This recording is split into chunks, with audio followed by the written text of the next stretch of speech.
नमस्कार, जय हिंद, जय भारत। आज हमारे समक्ष उपस्थित है भाऊ, आपका बहुत बहुत स्वागत है। नमस्कार, आपके सब दर्शकों को स्वागत करता हूँ। नमस्कार कर 370 हटाई, सीएए लाए, राम मंदिर बनवाया, तो क्या लगता है इन चीजों का इस चुनाव में फायदा होगा तो कितना होगा? नहीं, इन चीजों का फायदा एडवर्टाइज के लिए होता है, वोट मिलने के लिए नहीं होता। हाँ, 2-3% इधर उधर होते हैं, लेकिन जो काम मोदी ने किया है उसका फायदा उनको हो रहा है। फायदा जो हो रहा है ये बाकी का बोनस होता है। लेकिन एक बात है, अगर 8 करोड़ लोगों को घर मिलते हैं, 10 करोड़ महिलाओं को शौचालय मिलते हैं, तो वो मिला है। आप समझ लो कि मिला है मुझे। अब राहुल गांधी बोलते हैं कि आप पिछले चुनाव में आपको याद होगा कि हर महीने 6,000 रुपए, साल में 72,000 रुपए न्याय आपके सीधे खाते में चले जाएंगे। अगर कांग्रेस की सरकार लाते हो तो साल भर में हर महीने 6,000 करके आपके खाते में डायरेक्टली साल भर में 72,000 रुपए आ जाएंगे। तो लोगों ने क्यों नहीं माना, जानते हो? इसका कोई जवाब कोई इंटेलेक्चुअल मध्ये दे सकता है कि अरे मोदी तो साल भर में 2-2 हजार करके 6,000 दे रहा था, ये एक महीने में 2,000 करके 72,000 दे रहा था। तो लोगों ने माना क्यों नहीं? क्योंकि लोगों को पिछले चुनाव के पहले से लोगों को 2,000, कुछ 3 महीने में वगैरह 2,000 मिलते, वो तो उनके खाते में पहुंच गए थे। तो राहुल गांधी नहीं देगा उसकी गारंटी थी लोगों को। क्यों गारंटी थी? इतिहास। कभी कभी सोचो, राहुल गांधी के पिताजी बोलते थे कि हमने दिल्ली से 100 रुपया भेजा तो 15 रुपया लाभार्थी को पहुंचता था, 85 रुपया गायब हो जाता है। अब मोदी जी कुछ दे रहा है जो कम दे रहा है, लेकिन आ रहा है मेरे खाते में, डायरेक्टली आ रहा है। और राहुल गांधी अगर बोल रहे हैं कि 6,06,000 दे दूंगा, साल में 72,000 दे दूंगा, तो अगर देने की इच्छा हो, आप 2,000 2 रुपया दे दो, 2,000 दे दो, 72,000 दे दो, तो उसकी तजवीज आपने कभी की थी? पहले 10 साल आपकी सरकार थी, आपने जनधन अकाउंट्स क्यों नहीं खोले? राहुल गांधी जिस खाते में पैसा डायरेक्टली भेजना चाहते हैं, वो खाते किसने खुलवाए? इनके पिताजी ने खुलवाए, इनके दादी ने खुलवाए, या मनमोहन चाचा ने खुलवाए? मोदी ने पहले वो खाते खुलवाए। सबसे पहले आपको टाइमलाइन देखनी पड़ेगी। नोटबंदी के पहले ये जनधन अकाउंट खोले गए, जिसमें जाकर लोग अपनी पुरानी नोट बदल सकते थे, है ना? तो तजवीज पहले की और डायरेक्ट पैसा भेजना बाद में शुरू किया। अगर कांग्रेस या राहुल गांधी या उनके जो पुरखे हैं उनको सचमुच में जनता को डायरेक्टली कुछ भेजना था, तो खाते क्यों नहीं खुलवाए? 1970 में 14 बैंकों का नेशनलाइजेशन हो गया। तब से लेकर 2015 तक गरीब का खाता बैंक में नहीं था। हम ये लोग जिनको अंधश्रद्धा मानते हैं ना कि अरे मंदिर बनने से बीमारी दूर होगी, क्या? मंदिर बनने से बीमारी दूर नहीं होती। लोग अपने आप डॉक्टर के पास जाकर इलाज करते हैं, लेकिन अगर डॉक्टर के प्रयास कम हो गए तो भैया भगवान तू भी मदद कर ले। इसके लिए भगवान के पास जाते, लेकिन दवाखाने में, अस्पताल में भी जाते हैं। तो ये फर्क होता है। हिम्मत बढ़ाने के लिए, हिम्मत बढ़ाने के लिए मंदिर में जाते।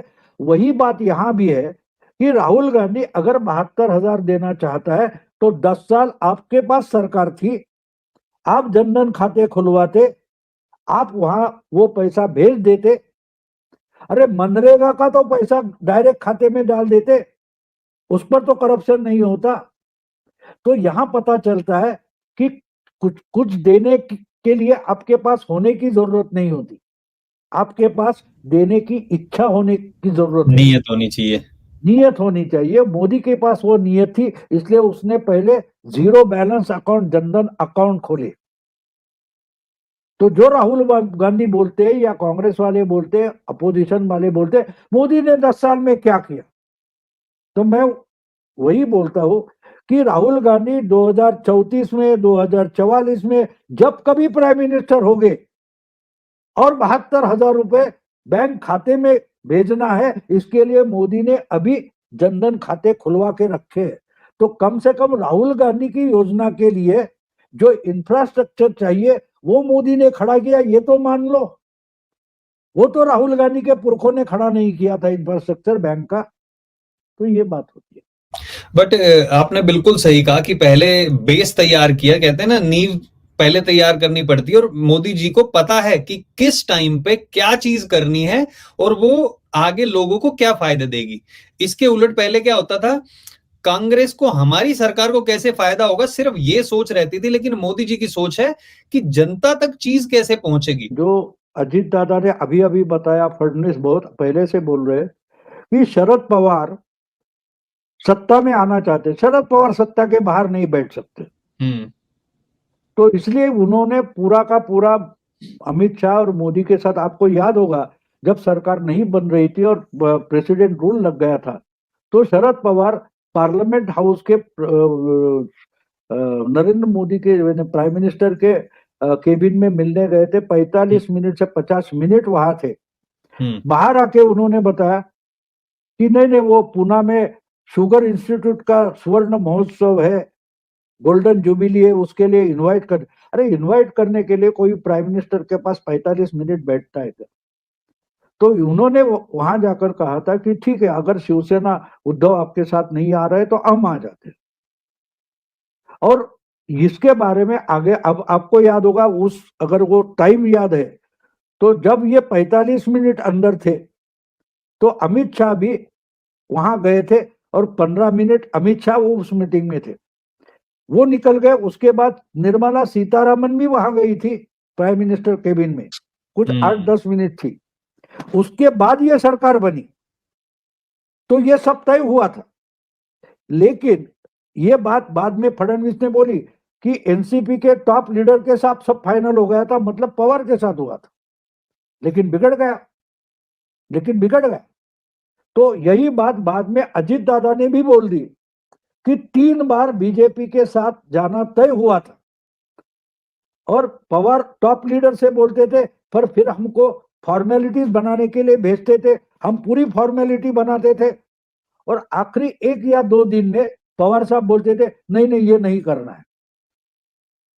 तो हम तो फंस जाते थे, और ये 3 बार हो गया। और अजीत दादा ने उस बार 3 अप्रैल को बोल दिया कि जब हमारी बातें होती थी उस वक्त एकनाथ शिंदे चीफ मिनिस्टर भी नहीं बने थे, यानी उद्धव ठाकरे की सरकार चल रही थी। अब ये बात फंसती थी कहाँ, ये समझ लो। सब खुद पवार तय करते थे कि हाँ जब चलो इकट्ठा हो जाते, और जाके इनको बोलते मॉडलिटी फाइनल करो। आखिर क्षण में शरद पवार पीछे हट जाते थे। इसका कारण था सुप्रिया सुले। ये सब तय होने के बाद, जैसे वो हमारे जरांगे पाटिल, उनका आरक्षण आप सुने कि एक बात मान ली फिर नई बात आगे रखते थे, तो शरद पवार ने भी वही बात की थी कि सब तय हो गया, कि आखिर क्षण में शरद पवार बोलते थे कि मेरी बेटी को सेंट्रल मिनिस्ट्री में ले लो। बिल्कुल। और वहां मामला फंस जाता था। दिल्ली में बैठे दोनों बॉस है, वो बोलते थे सब मंत्री पद देंगे, चीफ मिनिस्टरशिप भी दे देंगे, लेकिन सुप्रिया को सेंट्रल मिनिस्ट्री में नहीं ले सकते, क्योंकि सुप्रिया सुले के बारे में मीडिया में जो बताया नहीं जाता, ऐसे बहुत सारी बातें हैं। तो ऐसा मिनिस्टर अगर हमारे में हो और कुछ गड़बड़ हो गई तो इज्जत तो प्राइम मिनिस्टर की चली जाएगी। बिल्कुल। इसलिए अमित शाह हो या मोदी हो, वो सुप्रिया को सेंट्रल मिनिस्ट्री में लेने को राजी नहीं है, इसलिए वो शर्त आखिर में रखी जाती थी और सब गड़बड़ हो जाती थी। देखो, लड़ने की इच्छा भी नहीं है। तो मैंने तो उस दिन एक वीडियो में बोल दिया कि इनकी हालत वो बरसात की रात फिल्म की जो कव्वाली है, ना तोकारवा की तलाश है ना हम सफर की तलाश है, उस कव्वाली जैसा अपोजिशन का मामला हो गया। तो ये लड़ने के लिए और ये मरने के लिए निकले।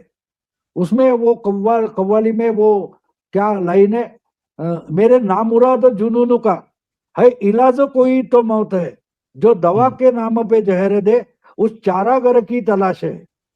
तो अपोजिशन अगर इस कव्वाली के हिसाब से राजनीति कर रही है तो उनको जहर देने वाले ही डॉक्टर या वैद्य मिल जाएंगे और उसी ढंग से ये हारने वाले हैं। राइट, मतलब पूरी तरीके से ओपोजिशन का सफाया होता हुआ यहाँ पे दिख रहा है। भाव बहुत बहुत धन्यवाद आने के लिए और ये सारी जानकारी देने के लिए। नमस्कार। नमस्कार।